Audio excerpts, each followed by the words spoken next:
Hello. Our story begins shortly after it was revealed to Obi-Wan that Leia Organa had been captured by a bounty hunter of sorts on Alderaan.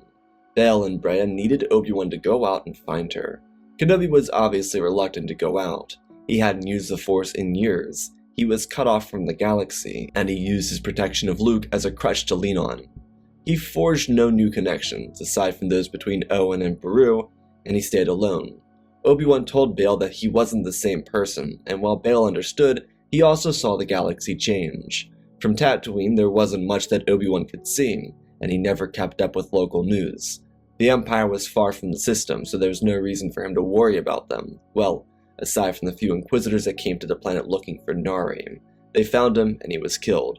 The Inquisitors would likely move on from the planet and continue doing their master's bidding. Obi-Wan was safe, so was Luke. He didn't have to watch over the homestead from the rocks around Luke's home either. Kenobi told Bail that he would go on the condition that Yoda came with him.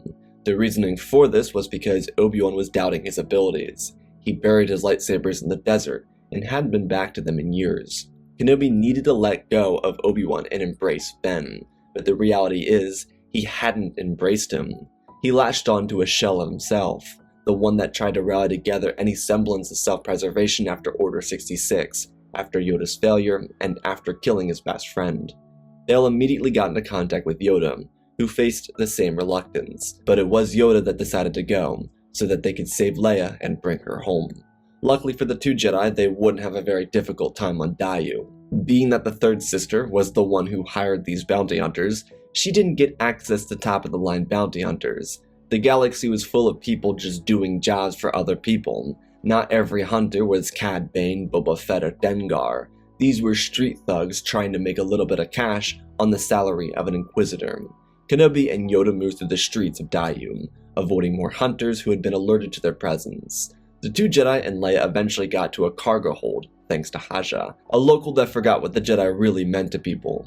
With Obi-Wan and Yoda getting ready to depart, they learned the terrible truth that Anakin Skywalker was still alive.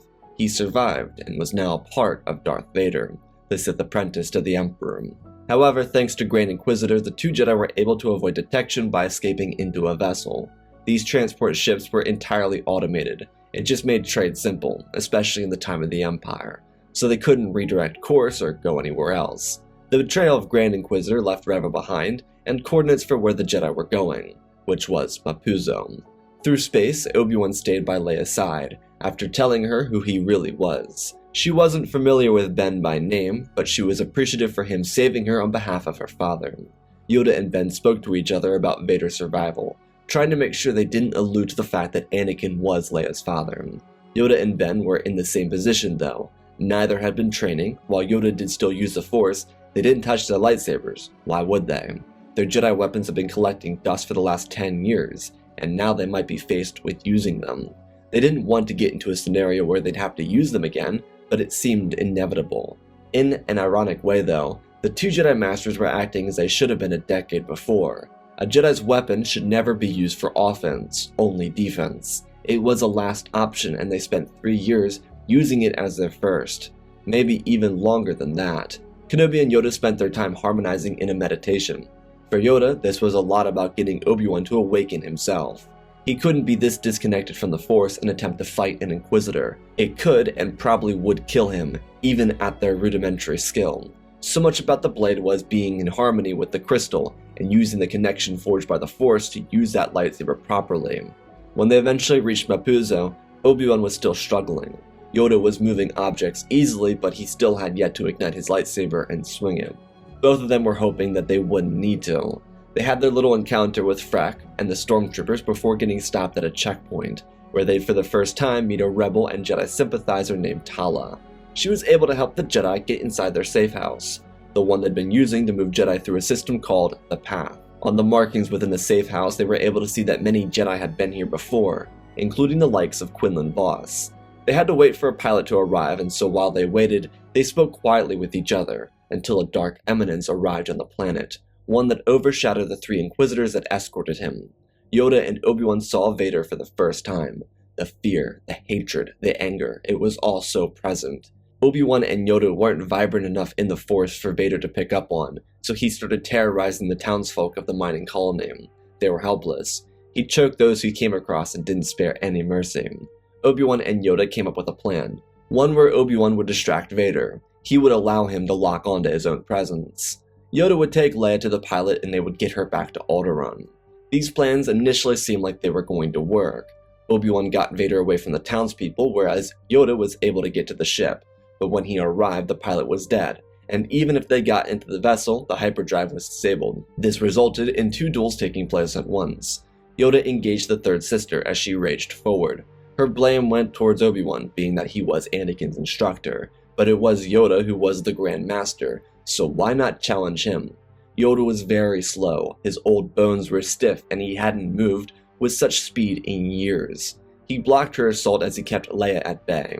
Reva never intended to hurt Leia, but Yoda didn't know that, so his main priority was keeping her safe. While Yoda was relearning all of his old talents on the spot, Obi-Wan had a much more challenging fate.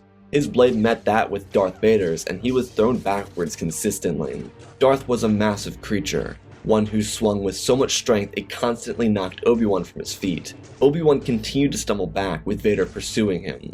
Due to the fact that Yoda couldn't get Leia back to Alderaan, he needed to find Tala, which he did by using the Force to throw Reva backwards. The Elder Jedi pushed Leia forward, telling her to go. He'd make sure they weren't trailed. Obi-Wan and Vader continued their brawl across the minefields. Darth was looking to relish in every moment of this. He couldn't help but imagine the depths of the pain he'd put his former master through. Kenobi eventually found a location to blast a box and blow smoke out of, so he could escape into the darkness again. As he was doing this, he came across Yoda. He and Leia were moving through the mines before they ran into each other. Obi-Wan looked over and told them to go, as he ushered Leia away from her biological father. Vader marched around the corner as Reva came bolting around another one. The 2 Jedi stopped as Vader got ready to engage again, before he saw Yoda for the first time. Part of him was filled with fear, while the other part was filled with a lust for power. If he could kill Yoda, it would prove that he was greater than Sidious, being that his very own master couldn't beat Yoda himself. He ignited his lightsaber as Yoda looked to Obi-Wan, who was still catching his breath. At this point, neither of them were ready for this confrontation. Saving Leia should have been simple, but it seemed as if Vader knew the truth, which meant the Emperor was searching for his new apprentice, or Vader was getting ready to betray his master. Yoda looked past Obi-Wan and saw a crate, so he quickly threw his hand out and ripped it down with the Force, throwing thousands of pieces of flammable stones across the ground. Before either of them could ignite it, Vader reached his hand out. At the same exact time, a blaster rolled fire and ripped fire across the patch of stones that littered the ground. The blast blazed like Mustafar, and Vader just watched. Reva told the stormtroopers to find the rebel and kill them, but Vader didn't move. He was in a state of madness. He was both satisfied and caught in a trance. Killing Obi-Wan would be so much easier than he ever thought it would be, but that kind of took the satisfaction out of it. In his eyes, he saw his former master standing above the lava river. It was a thought that he lived out 100 times and again. The thought of punishing Obi-Wan the way he should have been punished, cutting him down from his position above the lava river, and then watching Obi-Wan burn to death. No other way around it. The madness consumed the Sith Lord, as the Jedi quickly moved to escape. His trance was interrupted when Reva told him she had everything he needed. He looked over and then down to her hands, where she outstretched a tracking device. She could have easily caught Yoda, maybe not beat him, but caught up. Instead, she decided to be best for them to track the path to their stronghold, and from there they could and would destroy them, kill Kenobi and Yoda. Vader was satisfied with this. He had his Star Destroyer prepared, and it departed to Jabiim, where the Jedi were going to end up. Obi-Wan and Yoda knew they were in imminent danger if they didn't immediately get back into the swing of things. Vader was a hulking machine. There had to be a weakness about that. On the trip back from Mapuzo, the 2 Jedi Masters realized what they would need to do to stop Vader and his Inquisitors. They felt terrible for the entire situation, especially for Leia. She was so young. This was far out of her control and far from her fault. All she could do, though, was blame herself for the trouble. She was the one who snuck out of her castle so that those barbaric hunters could snatch her up and take her to Daiyu. Obi-Wan and Yoda consoled her, promising her that it wasn't her fault, but also reassuring her and telling her that they would get her home. Upon their arrival to Jabiim, Obi-Wan and Yoda were faced with the horrors of the abandonment of their order. The Jedi in the 10 years since Order 66 were forced to suffer. They did this without guidance, without instruction, without inspiration, and without 2 of the most known voices of their order. There may have been only 100 survivors of the Purge, but 2 of them were council members, aside of course from Opa Rancisis and Coleman Kaj, who were already long dead. It left Yoda with the unconscionable reality he was left to view. He abandoned these Jedi. They looked at robes, lightsabers, belts, and Padawan braids strewn together in a bundle of crates inside of the base of Jabiim. These poor children and lost souls gave up everything to be Jedi, and then they lost their way, and then were forced to run from Order 66. If Yoda or Ben had been here to guide them, then perhaps it was possible that they wouldn't have lost their path, that they wouldn't have run away and disappeared into the shadows. While Obi-Wan was left with the shock and disappointment in himself, Yoda felt tears fall from his eyes. He knew he failed. He saw it in the temple. But this perhaps was the realization to what extent he failed. He didn't have to be here, and he didn't have to have psychometry to feel it, but this was the culmination of his life's failures. The robes emitted terror, the lightsabers held shock, the Padawan braids felt fear, and the remains of those long gone from Jabiim showed him that his Jedi Order, the one had been preserved for 25,000 years, was dead. Was his resolution to hide away again and let it stay dead, or to resurrect it with a message of hope to remind the galaxy what the Jedi could be? Yoda and Obi-Wan, after dealing with the emotion of this, would begin their training again. They were trying to get a transport off this planet, but they didn't have everything ready to go at the moment. Plus, there was no reason to believe that the Empire was coming as it was. They were simply doing as they had been for the last 10 years, transport people to and from Jabiim to other locations. So they weren't in a rush. They were just waiting for more refugees to show up so they could be transported to hidden colonies across the galaxy. Of course, Leia would get her way back to Alderaan, but there were others that needed to go first. Everyone would be taken care of. The survivors, refugees, and rebels watched Obi-Wan and Yoda work dedicatedly with each other for several hours. They trained until they couldn't any longer.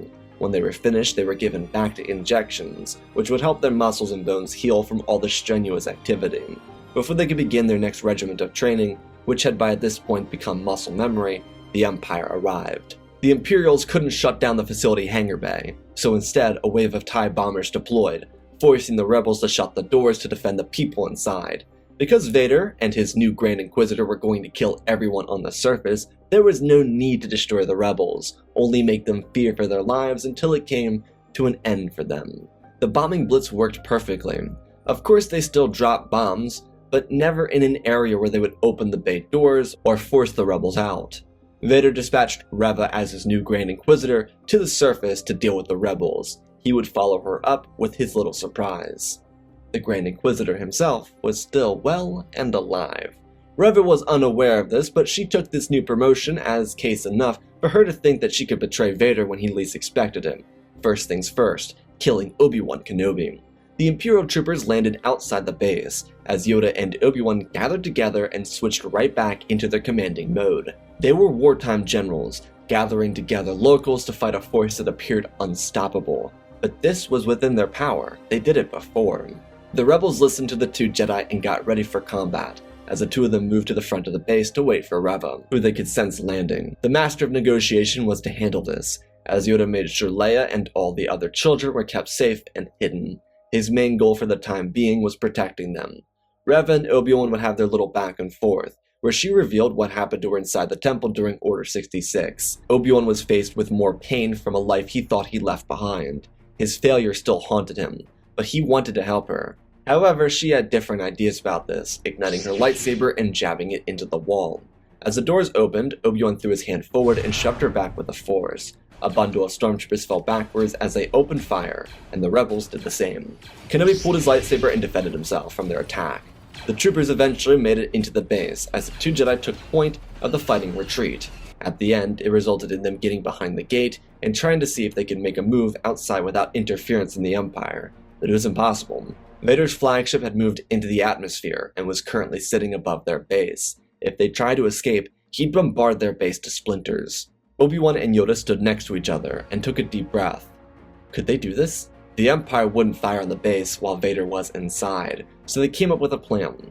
One that involved them buying time for the path to escape. They just made the people promise that they wouldn't go until the right time. Tala, Haja, and Roken understood the directive.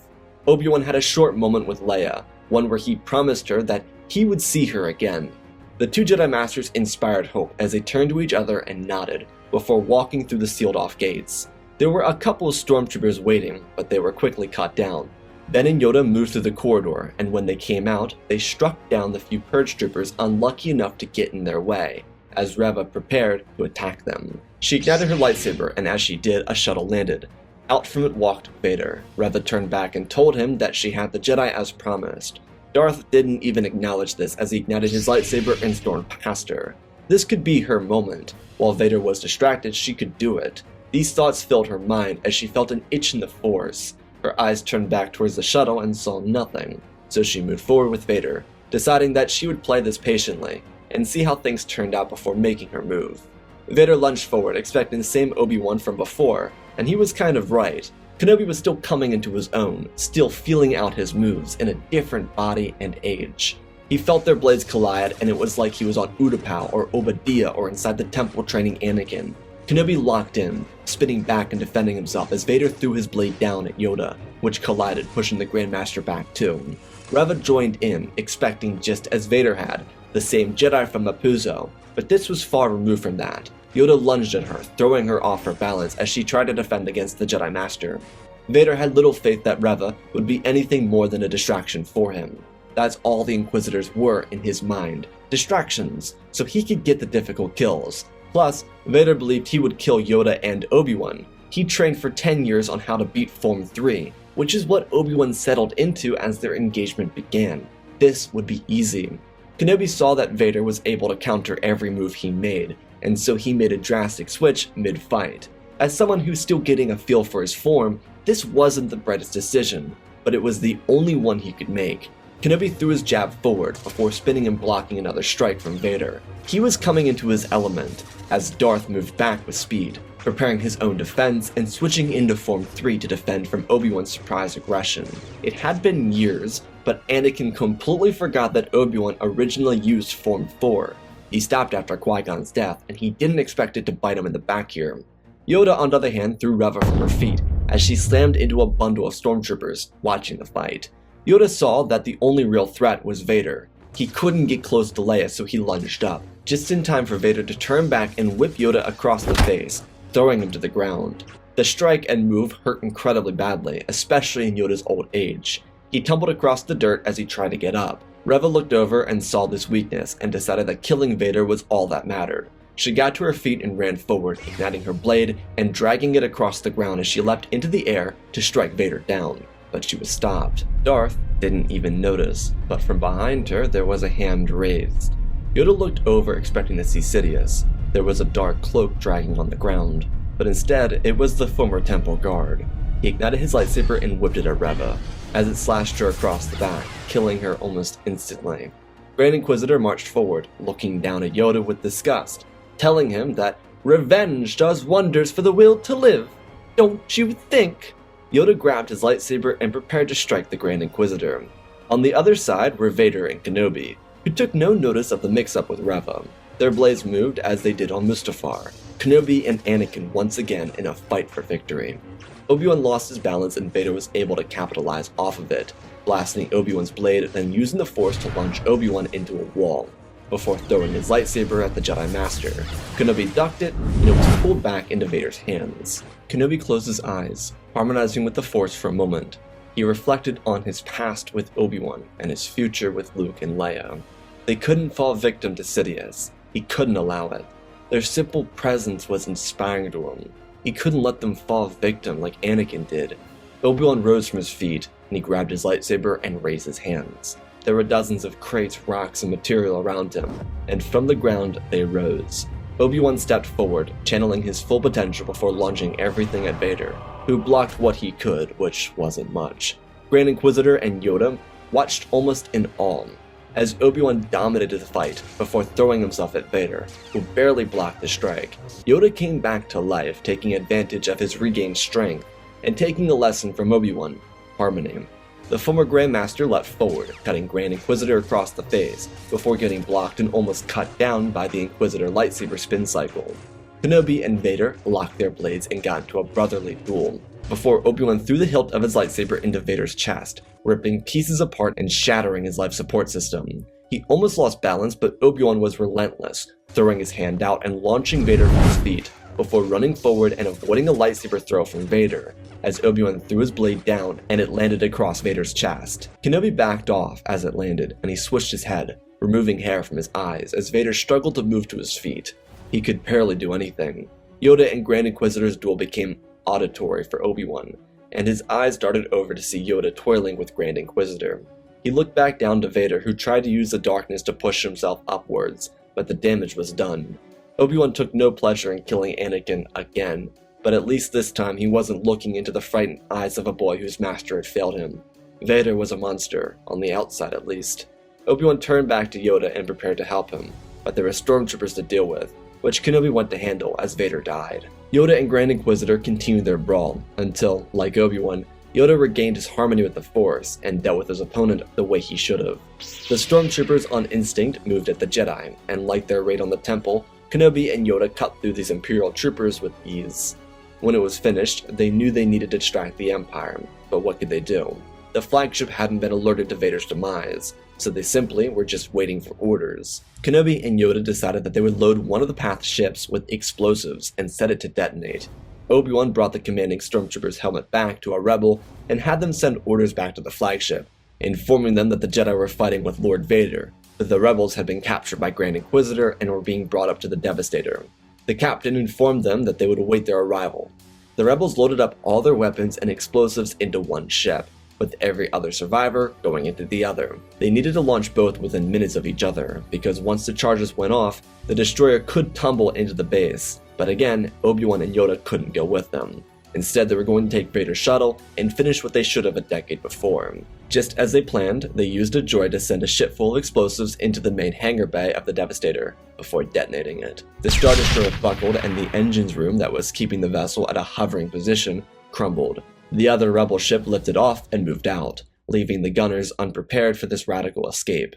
The destroyer started to slip from the sky as it plummeted to the surface. The two Jedi took Vader's shuttle and left Jabiim and departed quickly for Coruscant. They had time to discuss their approach and how they would do it. Obi-Wan may have reached his full potential, but Yoda had a lot more work to do. They simply planned on using Vader's shuttle as a way into the capital. From there, they could prepare for their attack on the Emperor. Both of them couldn't help but feel regret from their failures to protect the people of the galaxy from Sidious. It was their greatest mistake. They should have gone back after Obi-Wan beat Anakin.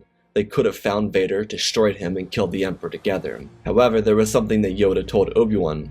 He wanted a promise from his young friend. Yoda believed that he would die, and he wanted Obi-Wan to promise that if Yoda did, he would dedicate his life to rebuilding the Jedi Order and training the twins. If neither of them survived, then their order would perish, and the Sith would eternally rule over the galaxy, so they needed someone else to carry on the torch. Luckily, Bail too was on Coruscant, so they could pass this message off to him. He had another former Jedi that he could tell about this, but she might not be as willing as they would hope. It was better than nothing though. Palpatine would be furious at the loss of Vader. He simply could not believe that he would fall victim to some rebels. Because there was no evidence of how he died, Sidious wasn't able to learn that Obi-Wan or Yoda did it. All he knew is Vader's flagship was destroyed from a bomb. All the other remnants of the Battle of Jabiim were lost in the explosion of the Star Destroyer and the base. The Jedi were quiet for the longer part of a month. Leia was returned home with her mom, and Bail was with the Jedi, assisting them with their plan. He also had some operatives deliver Ahsoka a hologram from Yoda and Obi-Wan, asking if she would restart their order if they died, and if she accepted the responsibilities, then she would also have all the instructions in the same hologram of how to do so. Yoda relearned something very important for their battle, which was battle meditation. They also learned how to kill Sidious without the Empire cracking down on rebels, populations, Force sensitives, or of course the Jedi. It would be risky, but at this point, their lives were a worthy sacrifice for this fight. At the end of the month, when the 4 moons of Coruscant were at full, the Jedi moved on the Emperor. He was guarded by the Inquisitorius. While he wasn't someone who slept, he figured that his life was in danger. The temple, where his new home was locked down and kept secure. Whoever was trying to gun for his power would die trying. Sidious lay in his abode. He never slept. He trained himself not to. He would often lay down and stare into the darkness of his room. He did this to push himself further into darkness. He felt something change while he was doing this. Sidious had done this ritual for the last 20 or so years, ever since he killed Plagueis. He now felt someone enter his abode, one that wasn't one of his worthless Inquisitors. Sidious rose from his chambers as he walked into the hall, seeing no one and hearing nothing. The Dark Lord walked about his abode, without saying a word, cloaking his essence from whoever was here to kill him. It was too late to fool them that he wasn't here, but by hiding himself, they wouldn't know where he was. Sidious walked through the hall and looked down. 3 Inquisitors lay dead on the ground, none without anything more than a pike wound, similar to the pikes used by his royal guard. Fascinating. Palpatine turned his head back and saw a shadow on the wall. He laughed, calling Master Yoda by name, telling him that he was a fool to return to the temple. Did he come to see it in all of its glory? Not like the temple had any color in it when he took it for himself, any color aside from that of dead Jedi. A lightsaber ignited, but it came from another direction. The blue haze lit the room, but Sidious couldn't identify Kenobi. He prepared to pull a lightsaber until he was thrown from his feet by Yoda. Kenobi swung down, missing Palpatine's head as he pulled his lightsabers and swung at them. While Palpatine wasn't as unprepared as these 2 Jedi were a month ago, he hadn't exactly been preparing for the rematch of the century. He started working more on his abilities after Vader's demise, but he never expected to see Yoda again. But Palpatine knew how to win this, defeat Kenobi, and then move to Yoda. His 2 lightsabers clashed with each of the Jedi as they moved around him, trying to pin him into a weak position. He laughed away at the Jedi as they tried to cut at him, but they missed. He assumed that he was impenetrable, which, as it looked at the moment, he was. Yoda and Obi Wan got by each other's side and threw their hands forward with the Force, shoving Palpatine back as his boot slid across the floor. He smiled. If it was a test of the Force they wanted, then it was a test they would get. Palpatine placed his lightsabers away and lifted his hands, blasting electricity from them. Obi-Wan moved in, but Yoda stepped up, making sure that if anyone took the brunt of this, it was him. Similar to their fight in the Senate pods, Palpatine and Yoda were interlocked in a contest of the Force. The Jedi's original plan to make it appear as if the Jedi were not behind this slipped out of the way, as the more important factor kicked in. Sidious was too dangerous to be left alive. They couldn't, even for a moment, sacrifice anything if it was to allow him to survive. Yoda channeled all of his energy, all of his mastery, and used everything that he was to throw himself at Sidious. Yoda shoved the Dark Lord's electricity back into Sidious's body, and he was consumed by it, melting away the Dark Lord's body. He tried to remain strong, but the light was more powerful than the dark. Even in the most desperate hours, in the darkest of days, the light would prevail. Though with Palpatine's death came the fall of Yoda, someone Obi-Wan considered his own mentor. He picked Yoda's lifeless body up and carried him away from the Jedi Temple. He was able to use one of Palpatine's transports to get out, and to a safe landing location where he could be taken to another transport before eventually finding himself back home with Bail on Alderaan. They'd have a small service for Yoda, and it would be here that Yoda asked Bail and Breya if he could teach Leia the ways of the Force. They agreed, but it had to be done in moderation. She would not be going away from Alderaan again, and if he was going to teach the Jedi ways, he needed to allow attachments. Bail, Breya, and Leia were a happy family. Forcing Leia to reject those emotions would not be condoned or supported by either parent. Obi-Wan understood and promised that he wouldn't, only if Bail could speak to Owen and Beru on his behalf. As expected, they were very against the idea, but Bail was able to offer a proposition. A couple of Alderaanian workers that would be paid off by the royal family to assist some moisture farmers on Tatooine. It was a sound idea, but Owen and Beru loved Luke too much to just let him go for that. However, they did, because of this, allow Luke to meet his sister and train with Obi-Wan, though it was like a summer camp in a way. Obi-Wan would bounce around. He would train Luke and Leia on Alderaan for a couple months, then train both of them on Tatooine for a couple months. It was a good way to focus on rebuilding the Order when he wasn't training either of them. Obi-Wan and Ahsoka got back into contact with each other, and Kenobi kept his promise to the former Grand Master. He had no intention to become a Grand Master himself, so he retitled it the Elder. He did all of this both in memory of Yoda, the Order, and of course the poor soul that he abandoned on Tatooine named Nari. Obi-Wan never had an interest in participating with the rebellion after the Battle of Jabiim, though with the death of Palpatine, there was of course the radical change that followed. Palpatine's death sent waves through Imperial ranks, but it did not deter the Empire from keeping its power. They didn't ever find the Jedi to be responsible, and it seemed like the Emperor's royal guards started a coup against him. So there was a manhunt for the royal guards who vanished and captured the Emperor. In the meantime, Mas Amedda had the spotlight and worked masterfully to keep the Senate happy, while keeping most of all of his executive powers. Due to his political work, he was able to quell power-hungry Imperial officers from trying to seize control over his empire. They were able to resist their desire because they were all under the belief that Palpatine survived and was still alive. But as the months went by and the manhunt proved to be unsuccessful, it became readily clear that Palpatine was gone, though by this point the Imperial military was losing funding. Mas Amedda didn't want to lose his power, but he understood that to have control over his empire, he needed support in and outside the Senate. By giving over small pieces of power, senators like Bail were able to make motions that actually benefited citizens of the empire, not their autocratic leaders. The military never turned against their leader for it. All they saw was government spending. This progressively made calls for rebellion unnecessary. There was no need for the people to rise up once the empire started taking care. Mas was still a corrupt politician by every means, but as a way to ensure he remained in power, he allowed others to capitalize off of the lack of Palpatine. It was a slow collapse of the system Palpatine put in place for his own success. So while the Jedi Order was slowly coming back together, with less than 10 members, the galaxy healed naturally. Of course, there were still radicals that fed off the chaos and control of the Empire, but there was no need for an outright war against the Empire. Its more evil and corrupt faces fell from power, or were kicked out by officers with more power and influence in the new system.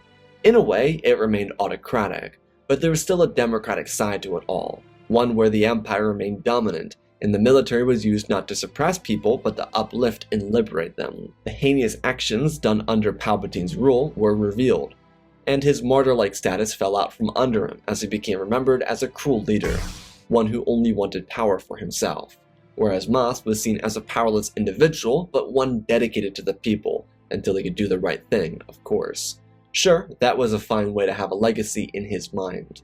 Luke and Leia would never have to face the wrath of the Death Star, or an Imperial war machine focused on tearing down citizens of the Empire. Their experiences as brother and sister were much more fulfilling as Jedi. Luke and Leia wouldn't face the evil of the Sith either, and with their Jedi Elder, Obi Wan Kenobi, they would understand how to harmonize with the Force. As they grew up, they maintained strong relations with both their adoptive families. Thanks to Luke getting off Tatooine, he was much more loving towards his aunt and uncle, and Leia had a great relationship with both of her parents. The new Jedi Order was very small, and it would remain as such, but it would be the pride of Obi-Wan's life, raising up a new Jedi Order, one with members that were ready to tear down the threat of evil in the galaxy. While the Sith were gone, there were other dark religions that still needed to go. But Obi-Wan's main focus and concern was balancing the lessons of Yoda, the original Jedi texts from Act 2, and of course, some of the things he learned along the way. It resulted in an order that was fully ready to adapt into this new era. And that, my friends, is our story. Again, special thanks to all of our patrons: Benjamin Wells, Ozpin, Angel Dust, Alexandra Reese, The Beginning and End, Django Fett Clone, Nick5098, INTJ Recluse, Ben Ingram, The Big Red Pure Mark, Diamond Constant, Darth Nemesis, Lord Tibbs, CC2024, Galavic Gaming, Tristan Mandalore, Sir William 1767, Darth Revan, Granity Bane, Laliant, Sky Guy, Penguin, Cullen Rooney, Shark Midori, RJ38, Nick, Michael Erlanger, The Last Jedi, Apollo, Weewa670, Annika Stank Runner, CT7567, Toaster Oven, Oz of Oz, Darth Knox, The Eternal Padawan, Joshua Tam, John Nguyen, Sansa Skeleton, Jedi Sloth, Mr. Yeet Gamer, Lord Cali, Galaxy 66, Mammoth Studios, Anakin003, Lord Draken, Photos Legacy Star Wars, Airbus, Rex the Wolf, Man 3 First Names, Dark Saint 46, Baron Joshua, and Lord Deadwing. For supporting the channel, smash that like button. Support my ways, go check out the Patreon, cool things on there. Otherwise, let's talk about this story. So, I kind of wanted to work with the Kenobi era. We haven't touched that in a while, and so it was fun to kind of get back into it. I specifically didn't want to have a mask break moment with Anakin, because I don't think Obi-Wan could have killed him. I think Yoda may have, but it's very convoluted. I just don't know how that would go. I think for Obi-Wan, it's a little bit better having the peace of having won the battle without having to see that Anakin was actually still alive in there. But I also wanted to emphasize how they would come back into their own. How they probably overestimated Palpatine before going back to fight him. They could have probably gone straight from Jabiim to fight Palpatine, but didn't because they feared him that badly. And so I kind of wanted the lack of confidence in themselves to be very present through this. So anyways, I hope you all enjoyed. Love you all, spread the love, and always remember, my friends, may the Force be with you.